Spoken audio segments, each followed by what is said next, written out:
last week we did a bit where we talked about the riots on Capitol Hill and all that lark, and I did a little thing where I basically accused America of being Bronze Age. Okay. Do you remember that? Fair enough. Yeah. Look, it turns out there might have been some emotional impact for you as well. And that then, I took it as a clip, put it on TikTok, and it both trended. We got quite a few messages. And there's a thing that they do called duets, where people film themselves watching our video. Really? Yeah. That's a thing. I haven't done the TikTok thing. This has been your territory. Yeah. I don't understand it. I don't really understand it because some people also just duetted it with a blank screen. I don't know what you've done there. Some people put icons in there. And what I've made is a selection of some of the people who duetted themselves watching our video in one big screen. So you can see it. And that way you also get to see the little bit of material we did last week. You can find it in the whole show. But here's a selection of some of the duets from when we went viral. Let's have a look. As an American, I work with you and I realise I should cut you more slack. Huh.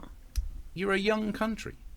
I mean, like, you've been around for a handful of hundreds of years. Well, we've been around for thousands, and we should give you the space to do the things that we went through. You know, medieval periods, dark ages, the Enlightenment. Let's hope you get there.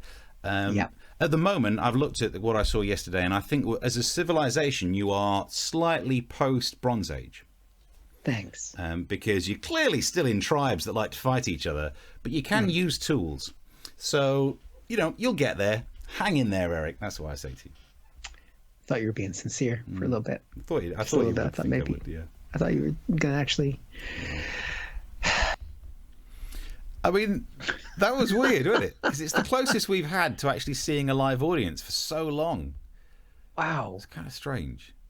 Also, big shout out to the guy who was below us in the picture with the word savage above him, who actually, even though our clip went viral, he managed to get more views on the video of him watching us than we got on our video of doing the damn joke. Jesus Christ.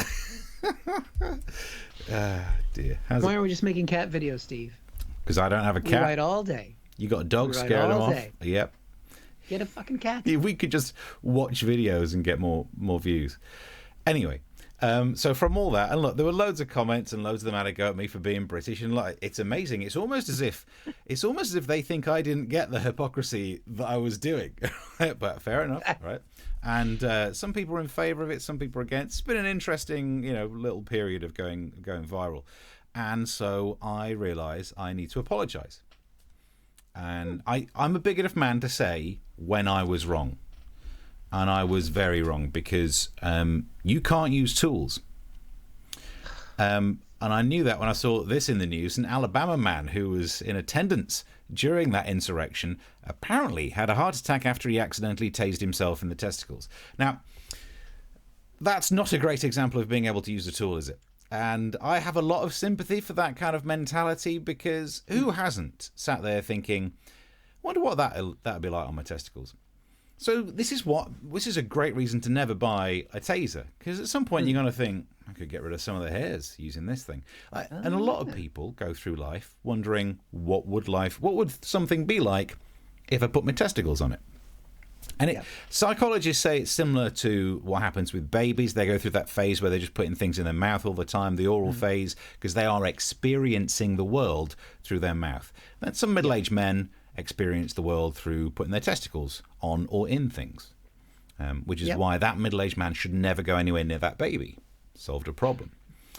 And sure, some people think, what would that be like on my testicles? Spoiler alert, deep heat, less comforting than you'd imagine. Who'd have thought? And yet somehow still less painful than original source mint shower gel. How the hell do they make that stuff? Anyway. So, a lot of sympathy for anyone who's buying a taser. Going about, I'm at a riot, I got a taser. It's not as exciting as I thought. I wonder what happens if... like that. Yeah. And the good news is, it looks like that was fake news because no one's actually managed to find the hospital admission for someone who had those injuries. And that is good. I'd rather laugh at something that's not real because... it's very difficult. All deaths are tragic. And here is a nuanced thing, which I know doesn't play well these days. All deaths are tragic, but some deaths are more tragic than others. They're still all tragic, but like a little young innocent child dies of some horrible disease that's incurable. top of the tree of tragic. And therefore that is more tragic than someone who was trampled to death while holding a flag that says "Don't tread on me." It's still tragic. Still tragic. But it's less tragic because she was trampled to death while holding a flag that said "Don't tread on me." And it's just less tragic because the irony, because the fact that she turned up to a Trump rally thinking that people at the Trump rally could read. What a mistake at a maker. So that's tragic. Okay, what we can do instead, let's not think about the people who died at the protest. People who were injured. Surely we can laugh at those. Not really, because when you see someone suffer, it really gets the heartstrings, like this woman who trended on social media. What happened to you? I got maced. She got maced. Yeah, that's sad. Are you okay? What the hell happened? And what happened? You were trying to go inside the Capitol? Yeah, I made it like a foot inside, and they pushed me out, and they maced me. So you were one of the rioters, not an innocent bystander. Oh, my God. I think we've achieved something even greater than white privilege. I think this is the time when we now appreciate that Karen privilege is the overlap of two trends of social media for so long. Because, look, we're both steeped in all that there white privilege, but both of us know, as a bloke, if you refuse to do what the police say, you're going to get injured. You just know it. But you're less likely if you're white, though. Yeah, but you're still going to, you're not going to get shot, you're just going to get injured. Yeah. Like in the UK, you're not going to get shot anyway, really. But I grew up in working class Midlands. So many stories of someone who got a little bit leery with a bouncer ends up in hospital. It's just the way it is. Things get a bit tasty, you end up getting broken. That is a video of a woman there who's never had the world say no to her. I got maced? What? Is doing something illegal against the law now? Why did I get maced for being a trespasser in a government building? What about my feelings? It was amazing to watch. There's another bit where their conversation continued. What's your name? Where are you from? My name is Elizabeth. I'm from Knoxville, Tennessee. And is that spelt with a Z? Genius. She. I like the high tech you're going with there. Got the high tech.